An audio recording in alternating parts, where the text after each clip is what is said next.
एक व्यक्ति के जीवन में परमेश्वर का आत्मा बहुत जरूरी है कि उसकी लाइफ में हो।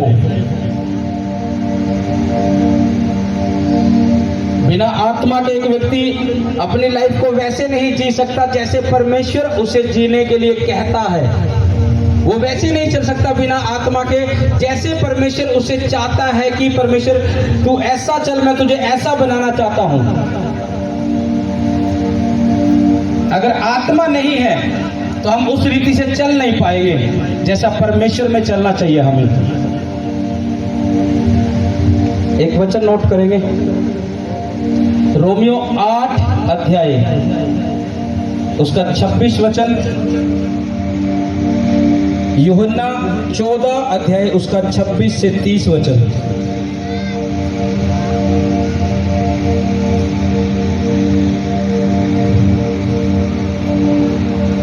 पहला पत्रस 1 अध्याय उसका 14 और 15 वचन, न्यायो 14 उसका 5 और 6 वचन, लूका 3 उसका 21 से 22, योएल 2 उसका 28 वचन। अपने पड़ोसी को बोलोगे तो परमेश्वर का आत्मा चाहिए। बोलो कि तुझे परमेश्वर का आत्मा चाहिए।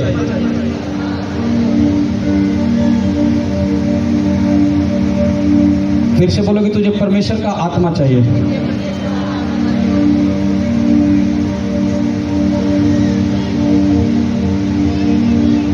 बिना आत्मा के हम कुछ भी नहीं कर सकते। आपको पता है एक मसीह लाइफ, बहुत से ऐसे काम होते हैं जो हमें वचन में रहकर चलना होता है और परमेश्वर तब हमारे जीवन में वो बरकत देता है। लेकिन वचन में रहकर चल कब पाएंगे? जब परमेश्वर का आत्मा हमारे अंदर होगा, तब हम वचन में रहकर चल पाएंगे।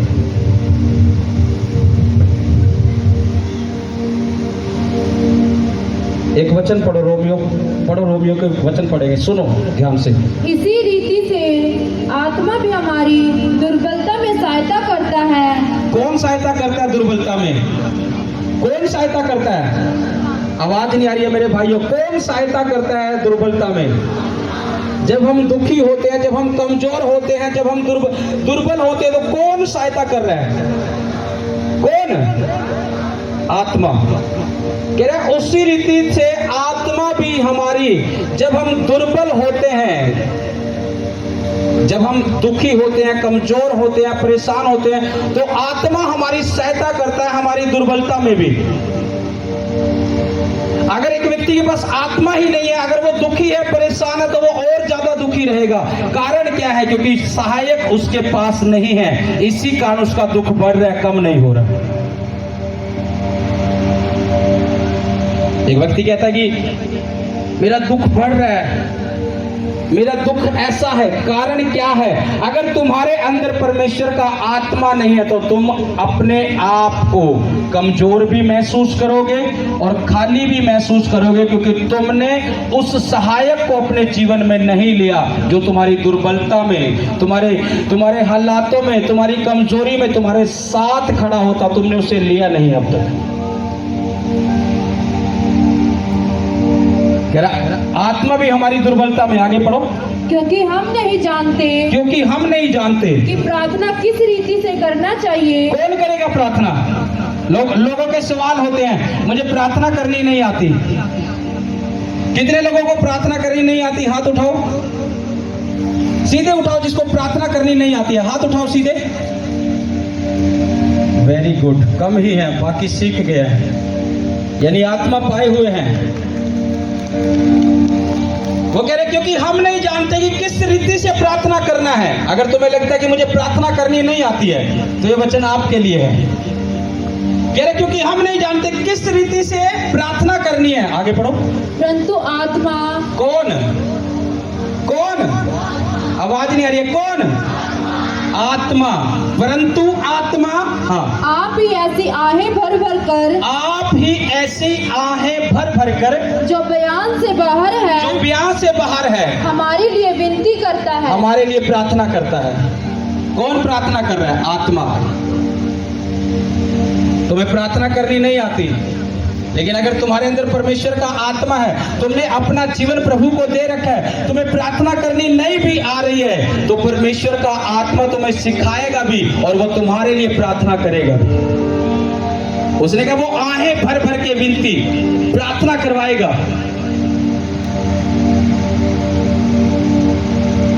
और एक विश्वासी को आत्मा की अहमियत का पता ही नहीं है कि ये तो मैं अभी आपको कुछ हिस्से बताऊंगा कि आत्मा के बिना तुम्हें पता लगे कि हम कुछ भी नहीं है। तुमने सिर्फ ये सुना कि आत्मा होना चाहिए, लेकिन आत्मा की जरूरत कहां पड़ती है? जब कमजोर होती है, दुर्बल हो। दुर्बलताओं में भी कौन सहायक है हमारा? प्रार्थना में कौन सहायक है हमारा? अभी तो मैं आपको कुछ पाठ दूंगा, लेकिन बाइबल भरी हुई है कि आत्मा के बिना, तुम जब देखोगे इस वचन को अगर मैं पूरा दूं तो आत्मा के तुम पता लगे कि बिना आत्मा के हम कुछ भी नहीं। अगर एक व्यक्ति की लाइफ में आत्मा ना हो तो वो प्रेयर भी नहीं करेगा।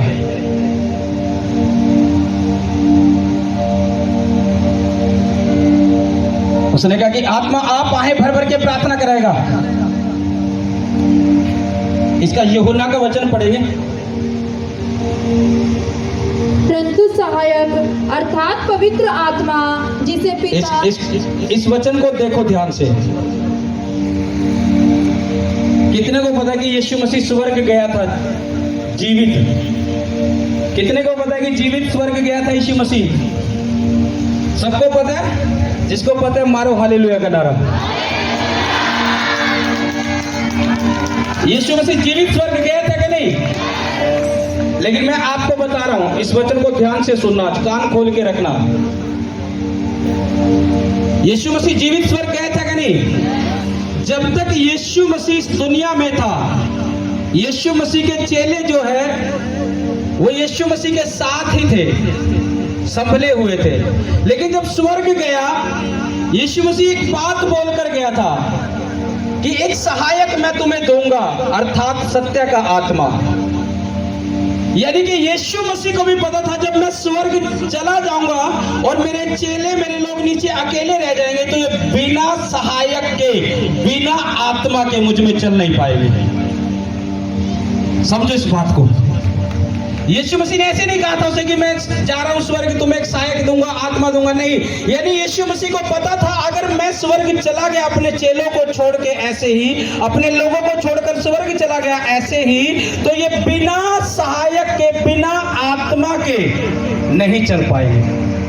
इसीलिए उसने क्या बात बोली थी? मेरा स्वर्ग जाना अच्छा है, मैं जाऊंगा और तुम्हारे लिए एक सहायक भेजूंगा, अर्थात सत्य का आत्मा, यानी सहायक भेजूंगा। और ये वही की बात है जो हम इस वचन को पढ़ रहे हैं। पढ़ो अब इस वचन को शुरू से।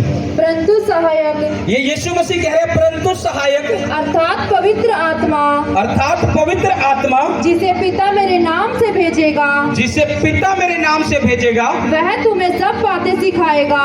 कौन सिखाएगा? कौन सिखाएगा? मेरी बुद्धि काम नहीं करती जी, मुझे समझ नहीं आ रहा क्या करूं क्या नहीं करी, क्योंकि आत्मा नहीं है, अगुवाई नहीं है, आत्मा नहीं है, पता नहीं है करना क्या है क्या नहीं करना है। यीशु मसीह ने कहा मेरा पिता तुम्हें वो आत्मा देगा जो तुम्हें सिखाएगा भी। अब बिना आत्मा के सोचो कि कितनी चीजें हम मिस करते हैं। अगर आत्मा ना हो तो समझ नहीं होगी कि क्या करे, किस काम को करे, किस काम में जाए, किस में नहीं जाए, क्या करना चाहिए, क्या नहीं करना चाहिए, कुछ नहीं पता लगता। यीशु मसीह ने कहा मेरा पिता तुम्हें वो पवित्र आत्मा, वो सहायक देगा। आगे पढ़ो। और जो कुछ मैंने तुमसे कहा है, मैंने तुमसे कहा है, वह सब तुम्हें स्मरण कराएगा। अब आज सुनो, आज हम यीशु मसीह के कामों को याद कर रहे हैं। क्यों याद कर रहे हैं? कौन है याद दिलाने वाला? ये परमेश्वर का आत्मा। और ये वचन यीशु मसीह ने कहा था कि जो काम किए मैंने वो तुम्हें स्मरण दिलाएगा, याद दिलाएगा। वो यीशु मसीह का आत्मा, अगर आत्मा हमारे अंदर है, एक जगह वचन में लिखा है कि बिना परमेश्वर के आत्मा के कोई प्रभु यीशु मसीह को प्रभु नहीं कह सकता। यानी आत्मा ही याद दिला रहा है कि प्रभु यीशु मसीह ही प्रभु है। वो कह रहे यीशु मसीह ने भी कहा वो तुम्हें स्मरण दिलाएगा। आगे पढ़ो। मैं तुम्हें शांति दिए जाता हूँ, अपनी शांति तुम्हें देता हूँ, जैसा संसार देता है मैं तुम्हें नहीं देता, परंतु तुम्हारा मन व्याकुल ना हो और ना डरे। तुमने सुना कि मैंने तुमसे कहा, मैं जाता हूँ और तुम्हारे पास फिर आऊँगा। यदि तुम मुझसे प्रेम रखते तो इस बात से आनंदित होते कि मैं पिता के पास जाता हूँ, क्योंकि पिता मुझसे बड़ा है और मैंने अब इसके होने से पहले तुमसे कह दिया है कि जब वह सो जाए तो तुम विश्वास करो, मैं अब तुम्हारे साथ और बहुत बातें ना करूँगा, क्योंकि संसार का सरदार आता है। संसार का सरदार यानी शैतान जो लोगों को भरमाता है वह आता है। हाँ, मुझ पर उसका कोई अधिकार नहीं। मुझ पर उसका कोई अधिकार नहीं। आज एक व्यक्ति क्या करता है, आत्मा में बढ़ता है, प्रार्थना में बढ़ता है, आत्मा में बढ़ता है, वो आत्मा की भरपूरी लेता है, लेकिन फिर वो कमियां कमजोरियां करके पाप करके उस आत्मा को बुझा देता है। उसे पता नहीं है कि अगर आत्मा की भरपूरी मेरे जीवन में होगी तो मेरा जीवन दूसरों से अलग होगा। आत्मा जब आता है, भरपूरी जब आती है, उसको बना के रखना हमारे लिए बड़ी बात है। लेकिन आज लोग परमेश्वर की आत्मा से भरते हैं, उपवास में जाएंगे, आत्मा में भरेंगे, प्रार्थना में भरेंगे, संगति में भरेंगे, लेकिन अगर फिर भी कमियां, वही पाप, वही पुरानी बातें, वही पुराने काम घर जाकर वैसे ही हैं, तो सोचो कि तुम उस आत्मा को अपने जीवन से बुझा रहे हैं। एक जगह वचन बोलता है कि आत्मा को ना बुझाओ, लेकिन पाप परमेश्वर के आत्मा को अंदर से बुझा देता है।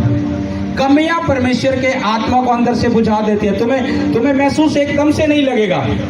जब तुम उस कमियों को करते जाओगे, उस पाप को करते जाओगे, तुम्हें एकदम से महसूस नहीं लगेगा कि आत्मा मेरी लाइफ में से जा रहा है। एकदम से नहीं लगेगा, तुम्हें पता।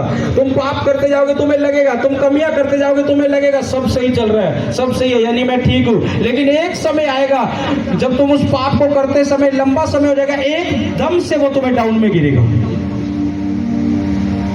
और फिर पता लगेगा तुम्हें कि मेरे पास आत्मा नहीं है, मैं खाली सा महसूस कर रहा हूं। ऐसा क्या हो गया एकदम से? इतने दिन से ठीक था, क्योंकि तुमने उस पाप को पकड़ के रखा, तुमने छोड़ा नहीं। तुमने उस कमी को पकड़ के रखा, तुमने छोड़ा नहीं। इसीलिए वो आत्मा एकदम से तुम्हें महसूस दिया उस समय, काफी समय के बाद, कि तुम्हारा जीवन जो है खाली है।